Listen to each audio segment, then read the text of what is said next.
Something happened last week that could have a huge impact on how YouTube works going forward. I want to talk about how it's going to affect you and I got a lot to say about this, so let's get into it. What happened? Last week, the result of a trial came down. It was a young woman who sued Facebook or Meta and YouTube, and I think the lawsuit started several years ago, but it just wrapped up, and YouTube and Facebook were found liable, and they were fined, what was it, $6 million? I think it was $6 million. And I think about 2/3 of that from Meta or Facebook and 1/3 of that from YouTube. But anyways, this is a huge deal. It was one lawsuit, right? And it was about how these social media platforms work, and specifically how addicting they are to our youth. So basically, Facebook and YouTube were found liable for how addictive their platforms are. Okay, this has nothing to do with the content that's on the platforms. It has nothing to do with the videos that I make or that you make or that anybody makes. It has everything to do with how the algorithm works and how videos are found. And specifically, what was of specific importance to this case were things like autoplay, right? Autoplaying of videos, resulting in endless scrolling, doom scrolling, some people call it, where kids, actually not just kids, but anybody, but it's the kids that we're worried about, end up spending hours and hours and hours just continually scrolling. And how the algorithm recommends videos to people is also in question, okay? So Facebook and YouTube basically were blamed for causing this addiction in our youth, all right? And the reason why this is so huge is because this is just one lawsuit, right? There can be literally thousands more, right? Think about kids who have trouble with this addiction, right? It's something that I've been worried about for years, right? My kids are in their early to late 20s now, so they're kind of getting out of that. But I mean, they grew up through this whole thing, and I've seen it. I've seen kids, I'm not just talking about my own, but I've seen lots of kids spend countless hours on these platforms, and it's not healthy. I do not believe it's healthy. And we have to find ways to solve this issue. But the fact that it's now in the books that YouTube and Facebook have been found at blame for this is massive.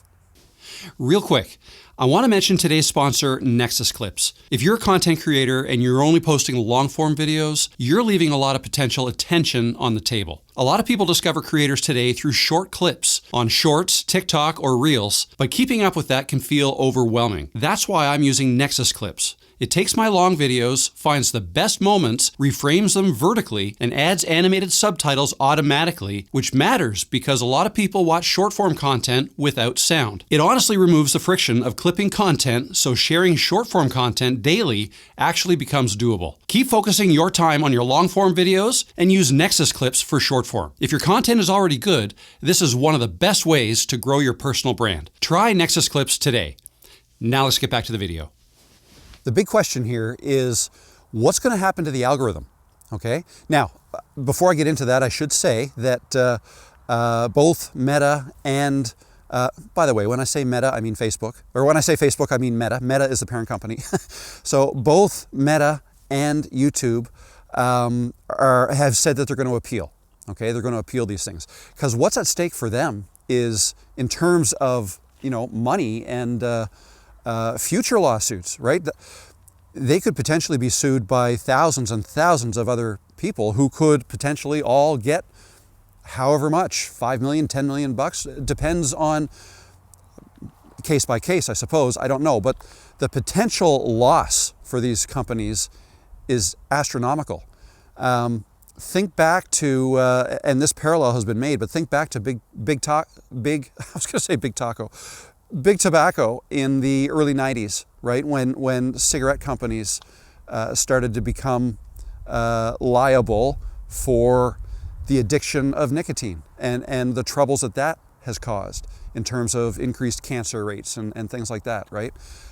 Billions. I looked it up. What was it?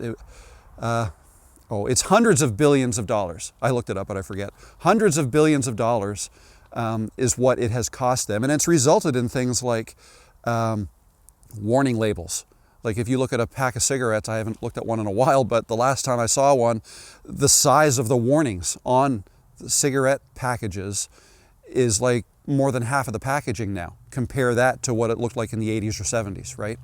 And there's been a big culture change as well. Like if you think back, if you're old enough and think back to the 60s, I mean, I'm not old enough for that, but in the 60s, it reminds me of a show, Mad Men. I love that show.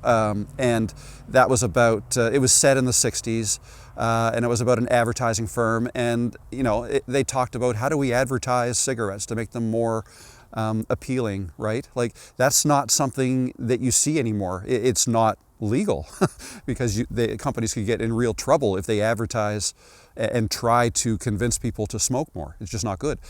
That is where this could be headed for social media. Now, YouTube is arguing that they should not be included in this, right? That they're not really a social media platform. And it is different than, say, Facebook or other platforms where maybe things are a little bit more addictive. I don't know, but one could argue that YouTube is addictive as well, and it really comes down to the algorithm and how it works, all right? This is where it becomes important for you and I. So as a creator, if we want to increase the views that our videos get, there are things that we do, right? There's things you can do with the titles, right? You can get creative with the titles. You may use the term clickbait, right? You can use titles that are a little more clickbaity than others to try to get people's attention, okay? That's not even at issue here because however you package your video with titles or your thumbnails, that comes down to people being able to choose what to watch next. I think what's most at issue right now is those times when people don't have a choice. So now I'm thinking about things like autoplay and how that works, right? When one video finishes, another one picks up and starts, right? That's autoplay. And what is going to be that next video that starts automatically, right? The algorithm decides that. How does the algorithm decide that? Well, they've designed the algorithm at YouTube. I'm talking about YouTube now. They've designed the algorithm to try to feed what the viewer wants to see next. All right, that's how it works. And what's at stake here is if they're no longer allowed to do that, they have to change their algorithm. And if that ends up resulting in, let's say, I don't know. I'm thinking about advertisers now. Like YouTube is a business. They're in the business of making money. And the way they make money is selling ads, right? Advertisers pay YouTube money to put ads in their videos, right? So that whole model could be changed. It may change, right? They may have to change it if they're forced to by the courts. All right, so that's what's at stake. So again, what does that mean for you and me? It means we may have to change the way we market our videos, the way we design things. But the good news here is, this is where I think it's gonna go, is that instead of videos being played automatically in whatever order that the algorithm decides, maybe it's gonna result in bringing back more choice to the viewer, right? Maybe it'll even mean smaller creators get put on a more level playing field, right? Like one could argue right now that, I mean, how do I want to say this? As a small creator, small creators find it difficult to get their videos found. They find it difficult to get the views they want, right? it's hard starting out with a new channel. It's really hard. You have to make videos and try to get them found, and a lot of times you may feel like your video is just as good as this big creator's video, but yours is not getting the views that creator is getting, and it may seem unfair, right? And part of the reason, I'm just speculating here, but part of the reason that the larger channels may get more views could be that the algorithm is pushing those videos out more than newer videos because they think that, they will want to be watched more. It's like they think those videos may result in, I'll just say it, a more addicting experience for the viewer, right? And if they can keep a viewer watching for longer, they're going to make more money.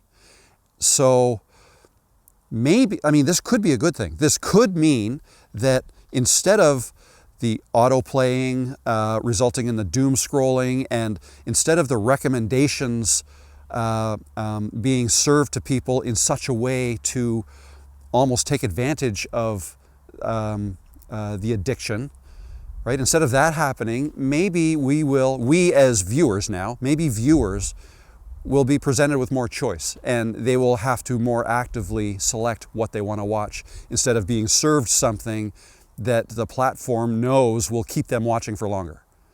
Does that make sense? I'm not saying that's where it's going. I don't know where this is going to go, but I think it's important that we keep an eye on this and understand what's happening. Again, this could be huge. Of course, Facebook and YouTube are going to appeal this because this could cost them hundreds of millions of dollars, and it could result in them having to change the way the platforms work. Okay? And if they change the way the platforms work, you and me, we as creators will likely have to change our strategies and the way we make videos and how we make videos and how we grow our channels. All of that might be up in the air. We don't know. But I think it's important to keep an eye on this. So my big takeaway on this is, or my take on this is, I don't believe YouTube is going anywhere. I think it's here for the long run. It's too big a platform. It's used by too many people. But I do feel like it's going to have to change, right? It's going to have to change. They're going to have to change to protect themselves and to protect the people, the kids. Like, the reason why these lawsuits have started coming out and are going to continue now to come out, right? We have to protect our youth. It's a problem, and it doesn't feel great to know that maybe I'm part of the problem, right? Like, I'm a creator, I make videos, I want to get views, just like you do. And we do things to try to get views. I'm making this video right now because this is a hot topic, just hit the news last week. And I think my viewers, I think you want to know more about this, and I think you should keep an eye on this. But at the same time, I'm hopeful this video gets views. So am I part of the problem? Right? I like to think not. I like to think we are just using the tool that's provided to us, YouTube, and the algorithm and the way it works. And it's not like YouTube tells us how the algorithm works either. Like, we have to figure this out. We as creators, you and I, are constantly making changes, trying new things, trying to see how it works, to try to get our view count up, right? But there's going to have to be a little bit of, is safety the right word? There's got to be something, protections. There's got to be some protections in there to help our society and our kids through this. I mean, it's hard. Life has become hard. And something else that I saw in another video I was watching had to do with how we make decisions today. Maybe that'll have to be in another video. But humans, I think, it's getting windy. I hope the audio's okay. Humans, by our very nature, I think, are potentially addictive creatures. we're susceptible to things like this. And so whether it's nicotine or whether we're chasing likes, like if we bring it right down, like if we think about our youth, like why are they getting addicted to these things? I believe they're addicted to the things like getting likes, thumbs up, right? Us as creators, perhaps we're addicted to the number of views, seeing the view count go up, the subscriber count go up, right? We tend to get addicted to that.